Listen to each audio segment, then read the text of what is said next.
एवढी भयानक सिच्युएशन आहे. आता सध्या मी ज्योतिर्लिंग ओंकारेश्वर मंदिराच्या तिथं आहे आणि इथे एवढी भयानक परिस्थिती आहे ना. आम्ही ऍक्च्युली अभिषेक घालायला आलो होतो. ठीक आहे, अभिषेक घालायला आलो होतो आम्ही आणि त्यांना पंडितजी ऑलरेडी आमचं बोलणं झालं होतं. अभिषेक घालणार काहीतरी अमाऊंट होती, ती अमाऊंट ठरवून ठेवली होती. आणि आता आम्ही इथं आलो तर आम्हाला काय म्हणता येते की तुम्हाला वेगळे स्पेस सेपरेट दर्शनासाठी तुम्हाला नाही का 2,500 पर पर्सन असे पैसे द्यावे लागणार आहे.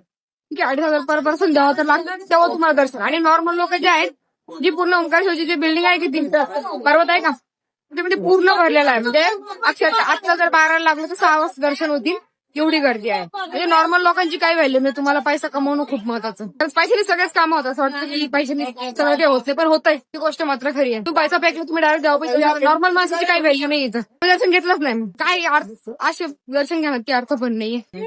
बेकार बाजार मांडून ठेवलाय सगळ्यांनी. धंदा सगळीकडे धंद्याचं बघू राहिले बस. आता आम्ही ममलेश्वर दर्शन घेतो आणि वापस निघतो आपल्या पुण्याला.